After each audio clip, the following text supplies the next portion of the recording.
Welcome to this explainer of the Epic of the Staff and the Crown emerging from the shadows. Picture this for a moment.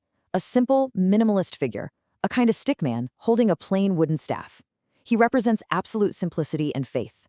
Now, put him right in front of a massive, overwhelming empire built of heavy gold. We're talking, of course, about the legendary clash between Moses and Pharaoh. But as we dive into this text by Akram Ibrahim Rashid, you'll see this wasn't just a physical battle against armies. Oh no. It was a massive psychological war against fear, ignorance, and spiritual enslavement. Right off the bat, the source material hooks us with this incredible thought.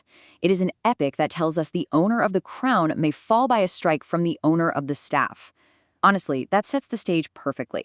This isn't just some dry history lesson. It's a deep dive into a battle between having radical, absolute trust in the divine and the sheer, blinding arrogance of material power. All right, let's jump straight into section 1. Epic of Staff and Crown.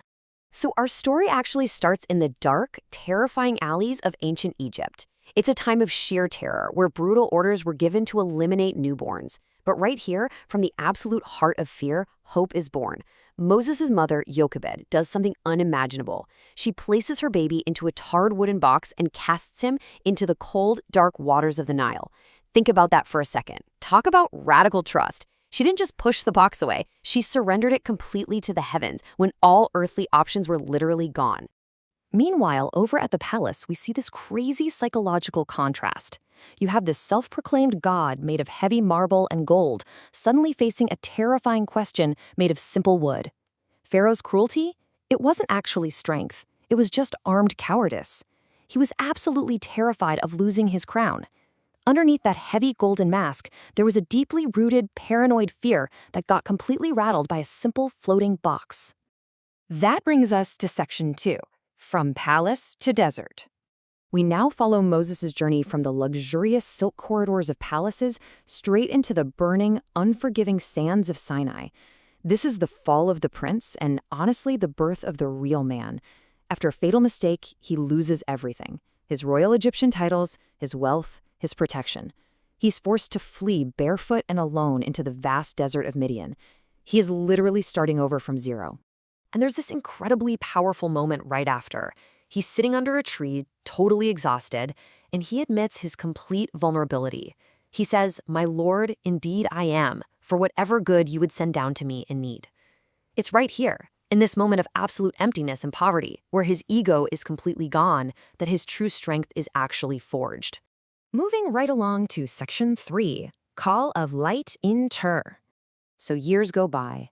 Moses is out in the wild, building his spiritual resilience. Then, on a freezing, pitch-black night, he sees something impossible. A fire burning in a green tree, but it doesn't consume the branches. He walks over, just trying to find some warmth for his family. But instead, he finds this awe-inspiring, divine light that literally washes over all of existence. And then comes the call. "O Moses, indeed I am your Lord." This is a huge spiritual shift. He's commanded to take off his shoes in the sacred valley. The mission officially begins here. He's no longer just a runaway shepherd, he's a messenger. And that simple wooden staff he leans on, it suddenly becomes heavier and stronger than all the mountains on earth. Now for section 4, Day of Adornment, Masks Break. This is the ultimate ideological showdown. Out in the Grand Plaza, you have Pharaoh's sorcerers. They're using purple sulfur smoke, colorful illusions, and loud noises to trick the eyes and scare the crowd. It's all flash, no substance. But on the other side, Moses. He just calmly steps forward, and there's this pure, blinding white light of certainty.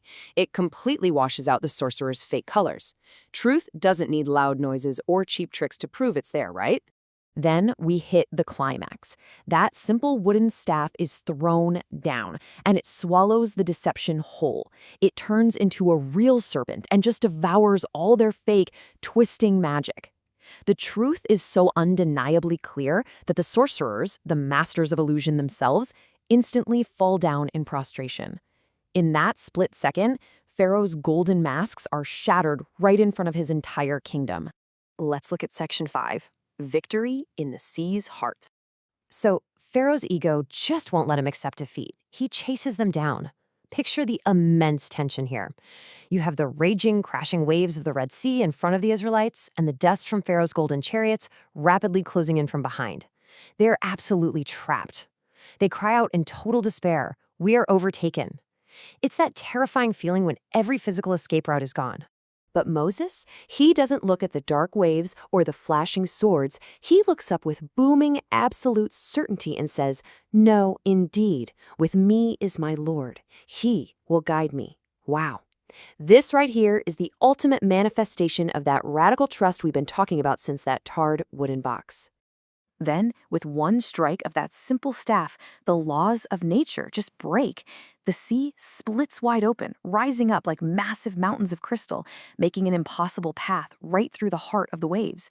The believers cross safely, and when the tyrant tries to follow with all his heavy gold, the water crashes down.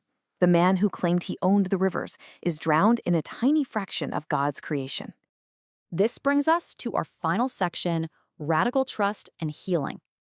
So what are the big takeaways from this explainer? Well, first, radical trust is the absolute foundation of strength.